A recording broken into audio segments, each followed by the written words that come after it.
Hi, I'm the Lore Master and welcome back. Thank you to all my 50 subscribers. Thank you for staying with me and watching my videos. Thank you for all the good support and love you have given me. I hope to one day reach 100, but enough of that. But I'll not toot my own horn, so let's do this. SCP-777, the Colin Collective. SCP-777 is a species that looks like a sheep that stands upright on two legs, wears clothes, and speaks in an almost robotic accent. It has a pair of wings on its back and a halo on its head. The species may appear non-threatening, sweet, and docile, but it is one of the most dangerous creatures the Foundation has ever captured. When interviewed by Dr. Stein and asked where the creature came from, it said it was from outside our universe. He came to this universe with one sole mission: to find a copy of the love he lost. He spoke about his dimension or world and explained how it was a utopia until something invaded.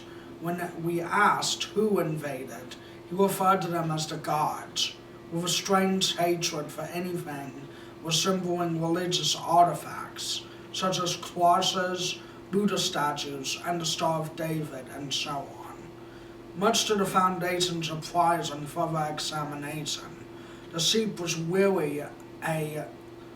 really a physical person. It was more of a swarm of things put together. A swarm of nanobots that clung together in the form of his Colin form, which he calls himself. He could summon the swarm to do whatever he wanted, and completely leave his physical form and become another swarm of nanobots that could fill up an entire room.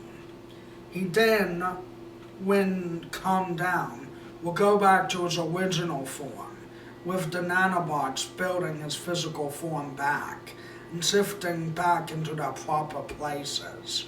If hit with any metal object, it will go right through him or get trapped and pulled in. The metal would then be used to create more new nanobots of himself.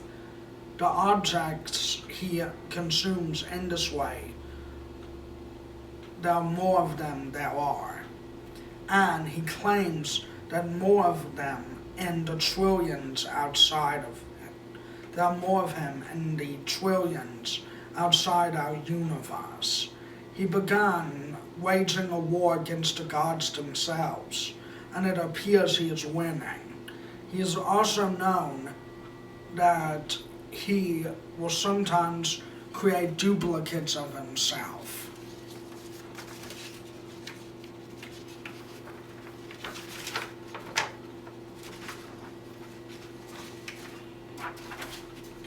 As a form of having someone to communicate with.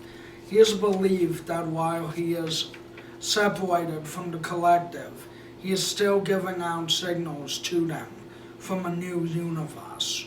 One of the things that helps calm the SCP is a stuffed plushie if he is angry. The plushie resembles a goat, which he will focus on for hours and play with.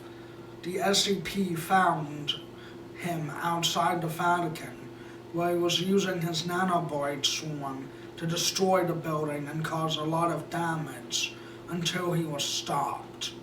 Stopping him required the usage of energy weapons, which could cause nanobots to sort out and then stop. One of the techniques being used to defend himself was summoning tentacles from his back made out of nanobots he could use as offensive weapons or in defense of himself.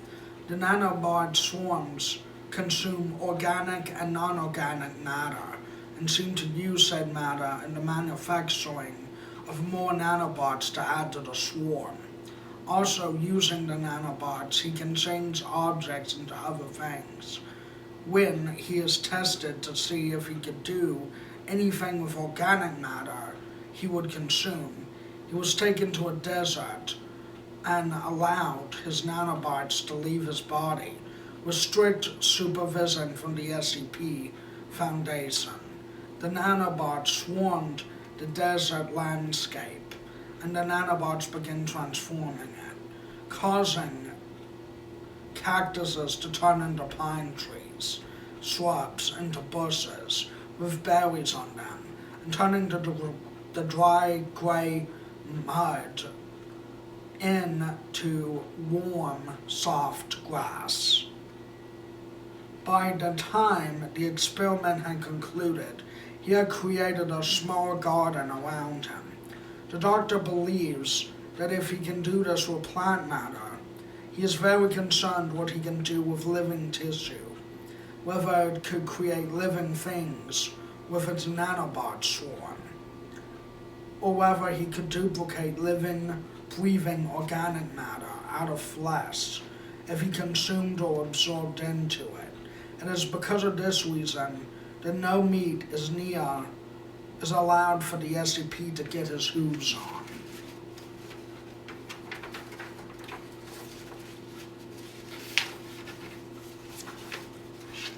And interactions can only be done with robot or radio control, which while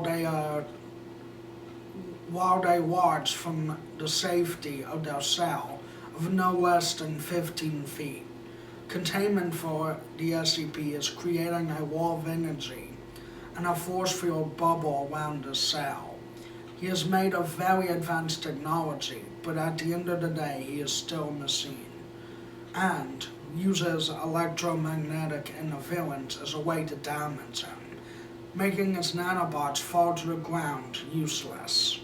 However, since the SCP doesn't show any violent behaviors, he is classified as safe.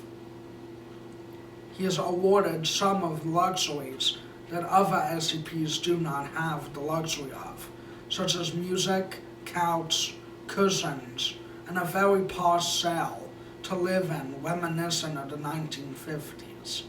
He is also allowed to watch movies and other pieces of media in return for using his nanobots for the side of the Foundation and allowing us to do certain tests on him. He has a very polite, if timid, personality, which is odd since his species or hive mind is known to have consumed 50 plus universes, which begs the question if this is his real personality or just a part of his mind that is all an act. So, not knowing the true nature of the being, extreme caution is taken to him, and deciding how to proceed, keeping him locked indefinitely appears to be the Foundation's option at the time of writing. But there are some others in the Foundation who feel that he could be useful to the Foundation in the long run, taking down other dangerous SCPs, not just from our universe, but from the broader multiverse as a whole. Also, his knowledge of universes and the multiverse in general makes him a crucial informant in understanding the factions of universes and their politics in general. And that was SCP-777. I hope you enjoyed it. I hope it was worth the wait, and I hope you like and subscribe. And share my videos with friends. I am trying to make this channel better every day. So, goodbye.